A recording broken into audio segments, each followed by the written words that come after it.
سورۃ القمر، بسم اللہ الرحمن الرحیم۔ اقتربت الساعۃ وانشق القمر۔ قیامت قریب آ چکی ہے، اور جیسا کہ میں عرض کر چکا ہوں کہ قیامت کی نشانیوں میں سے سب سے قطعی اور یقینی نشانی حضور کی بعثت ہے۔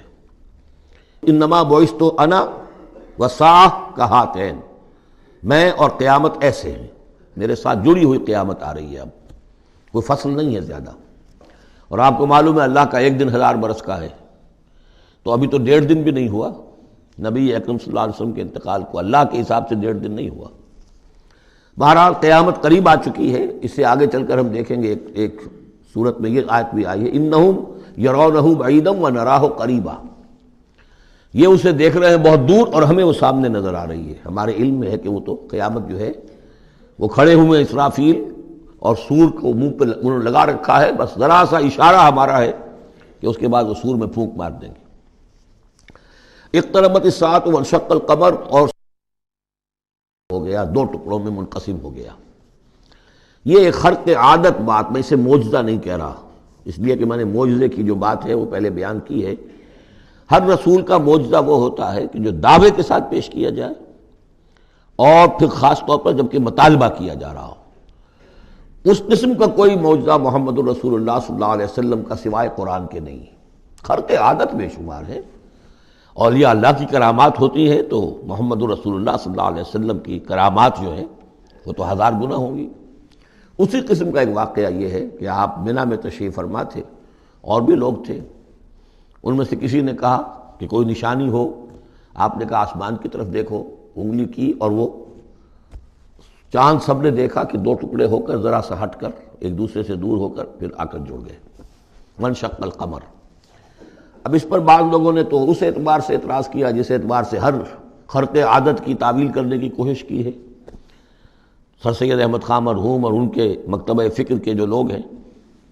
لیکن بعض حضرات نے اس اعتبار سے بھی کہ تاریخی طور پر اس کا کوئی ثبوت نہیں ہے، لیکن یہ کہ یہ معلوم ہوتا ہے، ایک تو یہ کہ اس کا جواب یہ ہے کہ ظاہر بات ہے کسی جگہ پر دنیا میں اس وقت رات تھی، کسی وقت وہ دن تھا، اس میں چاند کو دیکھنے کا سوال ہی نہیں۔ پھر یہ کہ جہاں چاند ہوتا ہے اس میں سب لوگ ٹکٹکی باندھے ہوئے چاند کو تو نہیں دیکھ رہے ہوتے کہ آسمان میں کیا ہوا، اور چاند کا 2 ٹکڑے ہو کر ذرا سا ہٹنا، اس سے کیا فرق واقع ہوا ہوگا؟ روشنی اس کی جو کہ تو زمین پر رہی جو بھی تھی، تو کسی نے جو ہے خام خواہ پلٹ کر دیکھا ہو۔ لیکن یہ کہ مالابار کے ساحل پر کوئی راجا تھا ہندو، اس نے یہ دیکھا تھا، اتفاق کی بات ہے کہ وہ اس وقت دیکھ رہا تھا آسمان کی طرف، اور وہ حیران ہوا، اس نے دیکھا کہ چاند پھٹا، 2 ٹکڑے ہوئے، اور وہ ذرا فاصلے پر گئے، پھر جڑ گیا کر۔ بعد میں اسے جب اسلام کی یہ دعوت پہنچی اور یہ آیت بھی پہنچی تو اس نے اس کی گواہی دی کہ میں اس کا چشمدید گواہ ہوں، پھر وہ اسلام لایا۔ واللہ اعلم۔ اقتربت الساعۃ وانشق القمر وان یروا آیۃ یعرضوا ویقولوا سحر مستمر، اور اگر وہ دیکھیں کوئی آیت، کوئی نشانی، تب بھی اعراض کریں گے اور کہیں گے کہ یہ تو جادو ہے جو چلا آ رہا ہے پہلے سے۔ وکذبوا واتبعوا اہواءہم، اور انہوں نے تکذیب کی، جھٹلایا اور اپنی خواہشات کی پیروی کی۔ وکل امر مستقر، اور ہر معاملہ جو ہے اللہ کا امر کا وہ ایک وقت معینہ کے لیے قرار پا چکا ہے۔ ہر کام کے لیے اللہ تعالیٰ کی اسکیم میں ایک وقت ہے، اس سے پہلے وہ کام نہیں ہوگا۔ لیکن یہ کہ انسان کا کام یہ کہ اپنا فرض ادا کرتا رہے، وہ کام کب ہونا یہ اللہ کا کام ہے، اللہ کے ذمہ ہے۔ ہمیں اقامت دین کی جد و جہد کرنی ہے، اس لیے کہ ہمارا وہ فرض عین ہے، ہمیں تو وہ جد و جہد کرنی ہے، ہماری نجات کا دار و مدار اس پر ہے۔ ہمارا کام یہ کہ سمجھیں اس جد و جہد کے لیے طریقہ کار کیا ہے، سیرت النبی سے اس کے لیے اخذ کریں، پھر یہ کہ اس کے کیا آداب ہیں، کیا شرائط ہیں، اور اس کے لیے جو ہے پوری طرح غور و فکر کریں، یہ بات دوسری ہے۔ پھر نظر ثانی بھی کرتے رہیں، کیونکہ اب کوئی معصوم تو ہے نہیں کہ جس کے پاس وقتاً فوقتاً جو ہے وہی آ رہی ہو اور ہدایت مل رہی ہو۔ اجتہاد ہی ہے، اجتہاد میں خطا بھی ہو جاتی ہے، بڑے سے بڑے آدمی سے ہو سکتی ہے، لیکن یہ سب کچھ اپنی جگہ پر، فرض اپنی جگہ ہے، جد و جہد کرو۔ باقی ہو سکتا ہے تمہاری زندگی میں نہ آئے، کوئی پرواہ نہیں، تمہیں اپنا فرض ادا کرنا، تم سرخرو ہو جاؤ اللہ کے ہاں کہ اللہ میں نے زندگی اسی کام میں لگا دی، بس تم کامیاب ہو جاؤ گے۔ باقی کب اللہ کو یہ کرنا یہ اللہ جانتا ہے۔ اس حوالے سے اصل میں جو لوگ ذرا ان چیزوں میں عجلت کے شکار ہو جاتے ہیں، پھر وہ یہ ہے کہ اگر دیکھتے ہیں کہ یہ تو کام نہیں ہو رہا، سیدھے طریقے سے نہیں ہو رہا، تو الٹے سیدھے طریقے، ٹیڑھی انگلیوں سے گھی نکالو اگر سیدھے سے نہیں نکل رہا، بائی ہک اور بائی کرک، دائیں بائیں سے کسی طریقے سے، پھر وہ غلطیاں ہوتی ہیں، پھر وہ تحریکیں جو ہیں غلط راستوں پہ پڑ جاتی ہیں۔ اصل غلطی یہی ہوتی ہے کہ یہ نہ سمجھا جائے کہ اس کو کر گزرنا میرا فرض ہے، نہیں نہیں نہیں، اس کو کرنے کی جد و جہد میں تن من دھن لگا دینا میرا فرض ہے، کر گزرنا یہ اللہ کے ذمہ ہے، وہ کب چاہے گا کہ یہ ہو اسی وقت ہوگا۔ وَلَقَدْ جَاءَهُم مِّنَ الْأَنبَاءِ مَا فِيهِ مُزْدَجَرٌ، ان کے پاس وہ خبریں آ چکی ہیں، انباء الرسل، جس میں ڈانٹ ہے، ان کے لیے تہدید ہے، اگر ان خبروں کو وہ سنیں اور سمجھیں تو ان کے لیے بھی اس میں سبق ہے۔ حکمتٌ بالغۃ، جہاں وہ ڈانٹ اور ڈپٹ ہے اس کے اندر، وہیں پر حکمت بھی ہے پوری، اور بالغہ پوری حکمت۔ فما تغنی النذور، لیکن یہ کہ یہ جو بھی آئے خبردار کرنے والے، ان سے ان کو کوئی فائدہ نہیں پہنچا۔ فتول عنہم، کوئی ہر صورت میں آپ دیکھ رہے ہیں، اے نبی ذرا آپ درگزر کیجئے، آپ ذرا توجہ ہٹا لیجئے۔ فتول عنہم، تو آپ ذرا ان سے آپ اپنا رخ پھیر لیجئے۔ یوم یدعو الداعی الی شیء نکر، جب وہ دن آئے گا جس دن کہ ایک پکارنے والا پکارے گا ایک بڑی ناگوار چیز کی طرف، جب سور پھونکا جائے گا اور یہ نکلیں گے اپنے قبروں سے۔ خش عن ابصارہم، ان کی نگاہیں زمین میں گڑی ہوئی ہوں گی۔ یخرجون من الاجداث کانہم جراد منتشر، یہ اپنی قبروں سے ایسے نکل کر آئیں گے جیسے کہ ٹڈی دل پھیلا ہوا۔ ظاہر بات ہے ایک ایک جگہ پر نہ معلوم کتنے کتنے لوگ جو ہیں وہ دفن ہیں۔ اب پورے 10,000 برس نسل انسانی زمین پر اگر رہی ہے، یا ہو سکتا ہے اس سے بھی زیادہ ہو، اللہ عالم، تو پھر یہ کہ آخر انسان جو نکلیں گے، جو بڑے بڑے شہر گنجان آباد علاقے تھے وہاں سے جو نکلیں گے ٹڈی دل، جراد المنتشر، مہطعین الی الداعی، اور وہ دوڑتے ہوئے آئیں گے پکارنے والے کی پکار پر۔ یقول الکافرون ھذا یوم عسیر، ساتھ ہی وہ کافر جو ہیں، کیونکہ جیسا کہ آگے چل کر ہم پڑھیں گے سورہ قیامہ میں، بل الانسان علی نفسہ بصیرہ، ہر انسان کو معلوم ہوگا میں کتنے پانی میں ہوں، کہاں کھڑا ہوں، میں نے زندگی کہاں گزاری تھی۔ تو کافر کہیں گے، یقول الکافرون ھذا یوم عسیر، یہ تو بڑا سخت دن ہے۔ کذبت قبلہم قوم نوح، اب دیکھیے کہ اس میں سورہ نجم میں انباء الرسل نہیں تھی، دلائل عقلی اور آیات آفاقی وہ ساری گفتگو تھی۔ اب یہاں پر یہ اس کا جوڑا ہے قمر، اس میں انباء الرسل ہے، وہی جوڑے کی جو سورہ انعام اور سورہ اعراف جو اس کا مکمل ترین سمجھیے کہ ایک مثال تھی، اس کے لیے ایک نمونہ، تو اسی طریقے پر آپ کو یہ تقسیم ملے گی۔ کذبت قبلہم قوم نوح، جھٹلایا تھا ان سے پہلے نوح کی قوم نے، فکذبوا عبدنا، انہوں نے ہمارے بندے کو جھٹلا دیا۔ وقالوا مجنون وازدجر، کہا مجنون ہے، پاگل ہو گیا ہے، اور جھڑک دیا گیا ہمارا وہ بندہ، ہمارا وہ جل قد رسول۔ فدعا ربہ، تو اس نے پکارا اپنے رب کو، انی مغلوب فانتصر، میں تو اب مغلوب ہو گیا ہوں، مجھ پر غلبہ پا لیا اس قوم نے، بس میری مدد فرما اور انتقام لے۔ جیسے کہ ہم پڑھ چکے ہیں، وَلَقَدْ سَبَقَتْ كَلِمَتُنَا لِعِبَادِنَا الْمُرْسَلِينَ إِنَّهُمْ لَهُمُ الْمَنْصُورُونَ وَإِنَّ جُنْدَنَا لَهُمُ الْغَالِبُونَ، یہ بات تو ہماری بہت پہلے سے طے شدہ ہے ہمارے رسولوں کے بارے میں کہ ان کی مدد ہو کر رہے گی، اور ہمارا لشکر جو ہوگا وہی غالب آ کر رہے گا۔ تو جب انہوں نے دعا کی، دہائی دی، انی مغلوب فانتصر ففتحنا ابواب السماء بماء منہمر، تو ہم نے کھول دیے آسمان کے دروازے اس پانی کے ساتھ جو پھر چھاجوں برستا رہا مسلسل۔ وفجرنا الارض عیونا، اور ہم نے زمین کو بھی پھاڑ دیا جگہ جگہ سے، چشمے اس میں سے نکال دیے۔ آسمان سے پانی برس رہا ہے، زمین کے چشمے جو ہے ابل پڑے ہیں، ہمالیہ کے چشمے ابلنے لگے، تو گویا کہ اس زمین پہ سے بھی چشمے جو ہے پھوٹ گئے۔ فجرنا الارض عیونا فالتقى الماء، پانی مل گیا، آسمان سے برسنے والا پانی اور زمین کے چشموں میں سے نکلنے والا پانی، دونوں نے مل کر فالتقى الماء على امر قد قدر، ایک ایسی بات کے لیے کہ جو طے ہو چکی تھی، جس کا اللہ کی طرف سے فیصلہ ہو چکا تھا، یعنی پوری قوم کے غرق ہونے کی بات۔ وحملناه على ذات الواح ودسر، اور ہم نے اسے سوار کرا دیا اس چیز میں کہ جو بنی ہوئی تھی لکڑی کے تختوں اور کیلوں سے، یعنی کشتی۔ تجری بأعیننا، اور وہ کشتی چل رہی تھی ہماری نگاہوں میں، ہم دیکھ رہے تھے ہمارے سامنے، جزاء لمن کان کفر، اور یہ بدلہ تھا اس کا، اس کے لیے کہ جس کی ناقدری کی گئی تھی، ہم نے اسے بچایا اور اس کے ساتھ اس کے صاحب ایمان ساتھیوں کو بچایا۔ وَلَقَدْ تَرَكْنَاهَا، اور ہم نے اسے چھوڑ دیا ہے، آیتاً، ایک نشانی کے طور پر، فَهَلْ مِن مُدَّكِرٍ، تو ہے کوئی کہ جو اس سے نصیحت اخذ کرے۔ جیسا کہ میں نے عرض کیا، یہ کشتی بھی جیسے شداد کی جنت جو ہے اب دنیا میں معلوم ہو گئی ہے کہ وہ نیچے ریت کے اندر دبی ہوئی موجود ہے، اور جیسے یہ حضرت لوط جہاں بھیجے گئے تھے ان شہروں کے بھی کھنڈرات اب معلوم ہو گیا ہے کہ سمندر کی تہہ میں موجود ہیں، اسی طرح سمجھ لیجئے کہ وہ کشتی بھی ایک روز کھل کر سامنے آ جائے گی۔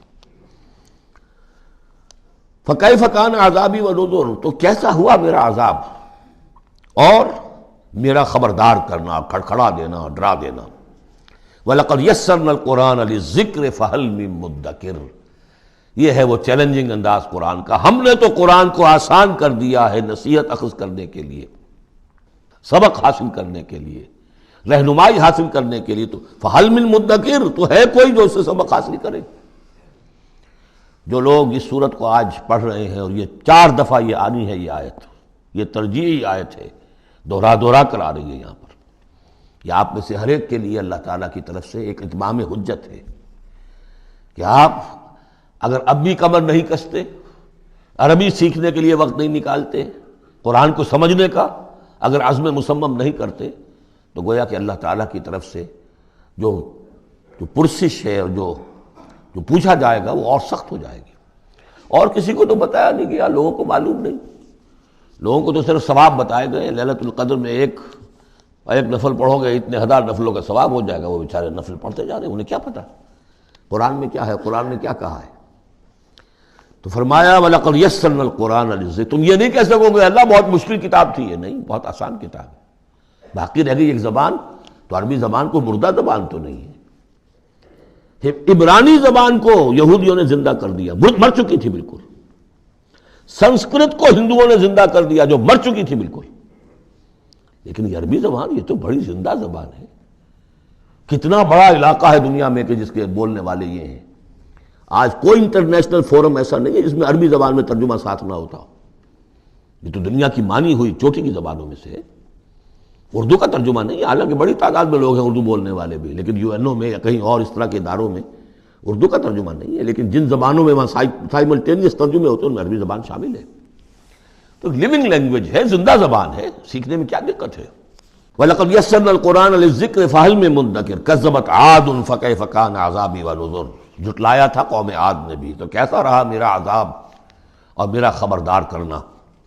اِنَّا أَرْسَلْنَا عَلَيْهِمْ رِيحًا صَرْصَرًا، ہم نے ان پر مسلط کر دی، بھیج دی ان پر ایک تند ہوا، فی یوم نحس مستمر، ایک نحوست والے دن میں، اور پھر وہ ہوا چلتی چلی گئی، تنزع الناس، وہ اکھاڑتی تھی لوگوں کو، جیسے آپ کسی درخت کے تنے کو اکھاڑتے ہیں تو اس طرح وہ ہوا لوگوں کو اکھاڑتی تھی۔ کأنہم اعجاز نخل منقعر، گویا کہ وہ تنے ہیں یا جڑیں ہیں کھجور کی، اکھڑی ہوئی یا کھوکھلی، تو اس طریقے سے وہ، اور چونکہ بڑے طویل القامت لوگ تھے تو وہ پھر جب گرے ہیں مر کر پٹک کر، جب کہ ہوا نے ان کو پٹکا ہے اور مرے ہیں، تو جو پڑے ہوئے تو معلوم ہوتا تھا کہ کھجوروں کے تنے پڑے ہوئے۔ فَكَيْفَ كَانَ عَذَابِي وَنُذُرِ، تو کیسا رہا میرا عذاب اور میرا خبردار کرنا۔ وَلَقَدْ يَسَّرْنَا الْقُرْآنَ لِلذِّكْرِ فَهَلْ مِن مُدَّكِرٍ، پھر دوہرا دیا گیا، پھر کان کھول کر سن لیجیے، ہم نے تو اس قرآن کو آسان کر دیا ہے سبق حاصل کرنے کے لیے، نصیحت اخذ کرنے کے لیے، تو ہے کوئی کہ جو اس سے سبق حاصل کرے، رہنمائی اخذ کرے۔ کذبت ثمود بالنذر، اسی طرح قوم ثمود نے بھی جھٹلایا خبردار کرنے والوں کو۔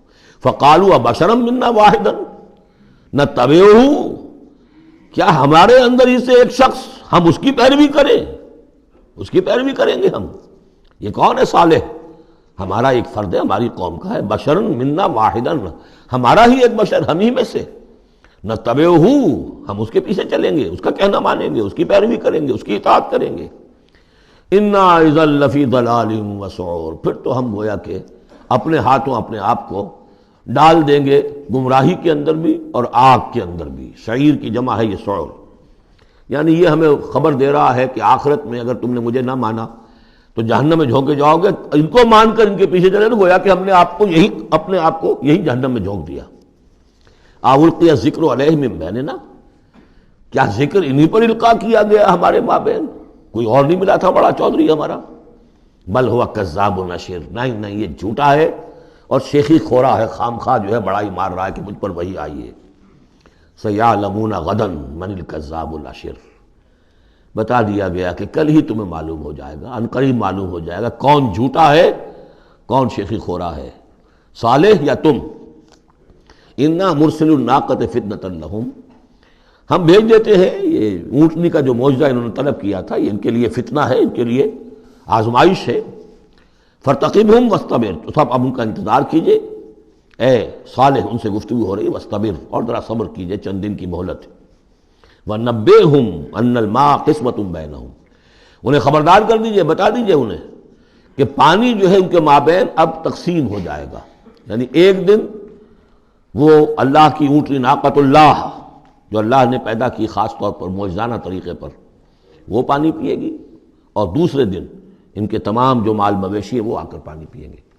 ہوتا یہ تھا کہ جب وہ آتی تھی تو اس کی ہیبت سے تمام جانور بھاگ جاتے تھے، تو پھر معاملہ ہوا کیا کیا جائے، تو طے کیا گیا کہ اب باری مقرر کر دی جائے، ایک دن وہ آئے گی اور سارے چشمے کا پانی پی جاتی تھی، اور دوسرے دن پھر یہ کہ وہ اپنے مویشی لاتے تھے اور پلاتے تھے۔ ان الماء قسمۃ بینہم کل شرب محتضر، ہر باری پر پہنچا جائے گا۔ فنادوا صاحبہم، تو انہوں نے پکارا اپنے ایک صاحب کو، اپنے ایک جو زیادہ ان میں سخت تھا۔ فتعاطا، اس کی دہائی دی کہ یہ کرو بھائی کوئی علاج اس کا، اس اونٹنی کا۔ فتعاطا، پھر اس نے ہاتھ چلایا، فعقر، اور اونٹنی کو قتل کر دیا، اس کے کونچے کاٹ دی۔ فکیف کان عذابی ونذر، پھر کیسا رہا ہمارا عذاب اور ہمارا کھڑکھڑانا اور خبردار کر دینا۔ انا ارسلنا علیہم صیحۃ واحدۃ، ہم نے ان پر بس ایک چنگھار بھیجی۔ فکانوا کحشیم المحتضر، تو پھر وہ ایسے ہو گئے جیسے کہ باڑ لگانے والا جب کانٹوں سے باڑ لگا لیتا ہے اپنے کھیت کے گرد، اور اگر کوئی بڑا سا گلہ جو ہے وہ جانوروں کا اس کو رونتا ہوا چلا جاتا ہے تو وہ بالکل چورا چورا ہو کر پڑی ہوتی، ایسے چورا ہو کر پڑے رہ گئے۔ وَلَقَدْ يَسَّرْنَا الْقُرْآنَ لِلذِّكْرِ فَهَلْ مِن مُدَّكِرٍ، پھر سوچو، پھر غور کرو۔ کذبت قوم لوط بالنذر، لوط کی قوم نے بھی خبردار کرنے والوں کو جھٹلایا۔ انا ارسلنا علیہم حاصبا الا آل لوط، ہم نے بھیج دیا ان پر ایک ایسی تیز دار آندھی جو پتھر لے کر آئی تھی، سوائے آل لوط کے، لوط کے گھر والوں کے۔ نجیناہم بسحر، ان کو ہم نے نجات دے دی صبح کے وقت، نعمت من عندنا، وہ نعمت تھی، انعام تھا ہمارے پاس سے۔ کذالک نجزی من شکر، اسی طرح ہم بدلہ دیتے ہیں اس کو کہ جو شکر کرتا ہے ہمارا۔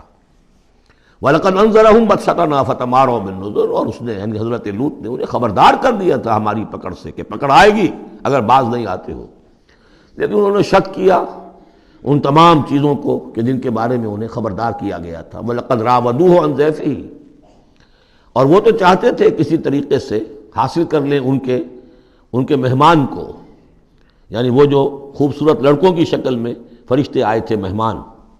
فَطَمَسْنَا أَعْيُنَهُمْ، ہم نے ان کی آنکھوں کو مٹا دیا۔ بائبل میں یہ آتا ہے کہ ایک فرشتے نے ذرا اپنا ہاتھ اس طرح پھیلایا اور جتنے وہ لوگ تھے پورا کا پورا سب کی آنکھیں اندھی ہو گئی، نگاہیں ختم ہو گئی۔ اب دیکھیے قرآن نے بھی وہی بات کہی ہے، فَطَمَسْنَا أَعْيُنَهُمْ، ان کی آنکھوں کو ہم نے مٹا دیا۔ فَذُوقُوا عَذَابِي وَنُذُرِ، تو چکھو اب میرے عذاب کو اور میرے خبردار کرنے کے نتیجے کو۔ وَلَقَدْ صَبَّحَهُمْ بُكْرَةً عَذَابٌ مُسْتَقِرٌ، اور ان پر صبح ہی صبح آ کر چھاپا مارا اس عذاب نے، صبح صبح سویرے، یہ جو طے ہو چکا تھا۔ فَذُوقُوا عَذَابِي وَنُذُرِ، تو چکھو مزہ میرے عذاب کا اور میرے خبردار کرنے کا۔ وَلَقَدْ يَسَّرْنَا الْقُرْآنَ لِلذِّكْرِ فَهَلْ مِن مُدَّكِرٍ، چوتھی مرتبہ پھر۔ وَلَقَدْ جَاءَ آلَ فِرْعَوْنَ النُّذُرُ، اسی طریقے سے آل فرعون کے پاس، فرعون کی قوم کے پاس بھی آئے ڈرانے والے، خبردار کرنے والے۔ کذبوا بآیاتنا کلھا، انہوں نے ہماری ساری آیتوں کو جھٹلا دیا۔ 9 آیتیں، 9 آیات بینات، یہ سورہ بنی اسرائیل کے آخری رکوع میں آ چکا ہے۔ وَلَقَدْ آتَيْنَا مُوسَىٰ 9 آیات بینات، 2 آیتیں، 2 نشانیاں، 2 معجزے تو ابتداءً لے کر گئے، یعنی عصا کا سانپ بن جانا اور ہاتھ کا چمکدار ہونا سفید۔ اس کے بعد جو ہے مختلف قسم کے جو ان پر عذاب آئے ہیں وہ 7 اور نشانیاں ہیں جو اللہ نے دکھائیں۔ کذبوا بآیاتنا کلھا، انہوں نے ہماری ساری آیات کو جھٹلا دیا۔ فاخذناہم اخذ عزیز مقتدر، پھر ہم نے انہیں پکڑا، اور پکڑ بھی کیسی؟ ایک زبردست اور مقتدر پکڑنے والے کی پکڑ۔ وہ پکڑ جو ہے کوئی ایسی کمزور پکڑ نہیں تھی جس سے کوئی نکل بھاگے، جس سے کہیں بچنے کا کوئی امکان ہو۔ عزیز مقتدر، جیسے کوئی زبردست قدرت رکھنے والا جیسے پکڑتا ہے ایسے پکڑا۔ اب یہاں یہ ساری گفتگو کر کے اب روئے سخن ہے حضور صلی اللہ علیہ وسلم اور جو کفار مکہ ہیں۔ اکفارکم خیر من اولئکم، بھلا اے قریش تم سوچو کیا تمہارے کفار جو ہیں، جو تم میں سے جو لوگ جو کفر کر رہے ہیں، وہ بہتر ہیں ان کافروں سے؟ اگر ان پر اللہ کا عذاب آیا تھا تو تم پر کیوں نہیں آ جائے گا؟ اکفارکم خیر من اولئکم ام لکم براۃ فی الزبر، یا تمہارے لیے اللہ تعالیٰ کی طرف سے کوئی فارغ خطی ہے، کوئی ایشورنس ہے کسی سابقہ کتابوں میں کہ تم پر عذاب نہیں آئے گا؟ اگر ان پر عذاب آیا، ان کو اللہ نے ہلاک کر دیا، ان کو برباد کر دیا، تو کون سی رکاوٹ ہے؟ کیوں نہیں تم پر آئے گا؟ ام یقولون نحن جمیع منتصر، کیا ان کا خیال ہے کہ ہماری بڑی جمعیت ہے، ہم طاقتور ہیں اور ہم بدلہ لینے پر قادر ہیں؟ سیہزم الجمع ویولون الدبر، ان قریب ان کی جمعیت شکست کھا جائے گی۔ آخر غزوہ بدر میں کیا ہوا؟ ویولون الدبر، اور وہ پیٹھ دکھائیں گے اور بھاگیں گے۔ تو روایت سیرت میں جو آتا ہے واقعہ کہ حضور نے جو طویل دعا کی اور طویل سجدہ کیا بدر سے ایک شب پہلے، طویل ترین دعا آپ نے کی، طویل ترین سجدہ کیا، اس میں جو دعا کی اس میں یہاں تک الفاظ آئے کہ اللہ اگر یہ سب ہلاک ہو گئے جو میری 15 برس کی کمائی ہے جو میں نے لا کے میدان میں ڈال دی ہے، پھر قیامت تک تیری بندگی کرنے والا کوئی نہیں ہوگا۔ کیوں؟ کہ میں تیرا آخری رسول ہوں، میرے بعد کوئی نبی نہیں، کوئی رسول نہیں، میری 15 برس کی کمائی یہ ہے جو میں نے لا کے یہاں ڈال دی۔ تو اس کے بعد پھر حضرت ابوبکر نے بھی کہا، وہ پہرے پر کھڑے ہوئے تھے کہ بس حسبک حسبک، حضور بس کیجئے بس کیجئے، لیکن عین اسی وقت پھر یہ آپ نے سر اٹھایا تو کہا، یہی آیت پڑھتے ہوئے آپ کی زبان مبارک پر یہ آیت جاری تھی اس وقت، سیہزم الجمع ویولون الدبر، یہ جمعیت جو ہے 1000 کی یہ شکست کھا جائے گی اور یہ سب پیٹھ دکھا کر بھاگیں گے۔ بل الساعۃ موعدہم والساعۃ ادھیٰ وامر، بلکہ یہ تو چھوٹے موٹے عذاب ہیں جو دنیا میں آئیں گے، شکست ہو جائے گی اور کچھ مارے جائیں گے 70 ان کے، یا کچھ اور ہو جائے گا، یا ذلت ہو جائے گی، رسوائی ہو جائے گی۔ سن 9 ہجری میں اعلان عام کر دیا جائے گا قتل عام کا، اور پھر یہ جو ہے پھر یہ ایمان لائیں گے یا عرب چھوڑ کے بھاگ جانے پر مجبور ہو جائیں گے۔ لیکن یہ چھوٹی چیزیں ہیں۔ بل الساعۃ موعدہم، اصل جو ان کے وعدے کا وقت ہے وہ ہے قیامت۔ والساعۃ ادھیٰ وامر، اور وہ قیامت جو ہے وہ بہت بڑی آفت بھی ہے اور بہت کڑوی بھی ہے۔ مرن کہتے کڑوے کو، اور امر سب سے زیادہ کڑوی۔ ان المجرمین فی ضلال وسعور، یقیناً یہ مجرم جو ہے یہ بھٹکے ہوئے بھی ہے اور یہ آگ کے مختلف طبقات کے اندر ہوں گے۔ یوم یسحبون فی النار علی وجوہہم، جس دن کہ یہ گھسیٹے جائیں گے آگ میں ان کے چہروں کے بل۔ ذوقوا مس سقر، کہا جائے گا ذرا اس آگ کے مس ہونے کا مزہ چکھو۔ انا کل شیء خلقناہ بقدر، یقیناً تمام چیزیں جو ہم نے پیدا کی ہیں ایک اندازے کے مطابق پیدا کی ہیں۔ وما امرنا الا واحدۃ کلمح بالبصر، اور ہمارا جو امر ہے اس کی شان تو یہ ہے کہ بس جیسے نگاہ کا لپک جانا، وہی بات کن فیکون، ہمارے امر کا معاملہ تو یہ ہے۔ وَلَقَدْ أَهْلَكْنَا أَشْيَاعَكُمْ فَهَلْ مِن مُدَّكِرٍ، اور دیکھو اے قریش، ہم نے تمہاری اس جزیرہ نما عرب میں بسنے والی بہت سی قوموں کو ہلاک کیا۔ فَهَلْ مِن مُدَّكِرٍ، تو کوئی ہے اس سے سبق حاصل کرنے والا؟ یعنی ایک قرآن ہے جو تمہارے لیے تذکر کا سورس ہے، ایک وہ تاریخ ہے، آیات تاریخیہ، ایام اللہ، ان سے تم سبق حاصل کر سکتے ہو۔ ایک آیات آفاقی و انفسی ہیں، ان سے سبق حاصل کر سکتے ہو۔ وَكُلُّ شَيْءٍ فَعَلُوهُ فِي الزُّبُرِ، اور وہ تمام کام جو یہ کر رہے ہیں یہ صحیفوں میں لکھے جا رہے ہیں، ریکارڈ ہو رہے ہیں۔ وَكُلُّ صَغِيرٍ وَكَبِيرٍ مُسْتَطَرٌ، اور ہر چھوٹی چیز بھی بڑی چیز بھی لکھی جا رہی ہے۔ یہی بات ہم نے وہاں پڑھی تھی سورہ کہف میں، وَوُضِعَ الْكِتَابُ فَتَرَى الْمُجْرِمِينَ مُشْفِقِينَ مِمَّا فِيهِ وَيَقُولُونَ يَا وَيْلَتَنَا مَا لِهَذَا الْكِتَابِ لَا يُغَادِرُ صَغِيرَةً وَلَا كَبِيرَةً إِلَّا أَحْصَاهَا وَوَجَدُوا مَا عَمِلُوا حَاضِرًا۔ اس وقت وہ کافر چیخ اٹھیں گے کہ یہ کیسی کتاب ہے، کیسا اعمال نامہ ہے، کیسا ریکارڈ ہے کہ اس نے کسی چھوٹی سی چھوٹی مائنوٹس ڈیٹیلز کو بھی کمٹ نہیں کیا ہے، بڑی چیزیں بھی ہیں چھوٹی بھی ہیں۔ تو یہاں بھی فرمایا کل صغیر و کبیر مستطر، ان المتقین فی جنات و نہر، یقیناً ہمارے خدا ترس بندے، ڈرنے والے بندے، آخرت کے خیال سے لرزاں و ترساں رہنے والے بندے، ہمارے احکام کی پابندی کرنے والے بندے، دنیا کی زندگی میں پھونک پھونک کر قدم رکھنے والے بندے، وہ ہوں گے باغات میں اور نہروں میں، چشموں میں۔ فی مقعد صدق عند ملیک مقتدر، ان کا بہت اعلیٰ رتبہ ہوگا۔ قدم صدق، یہ سورہ یونس میں بھی آ چکا ہے، قدم صدق عند ربہم، عند ملیک، اس بادشاہ کے مقرب ہو جائیں گے، قریب ہوں گے، مقتدر، شہنشاہ ارض و سما جو مقتدر ہے اس کے مقربین میں ان کا شمار ہوگا۔ اللہم ربنا اجعلنا منہم، اللہم ربنا اجعلنا منہم، اللہم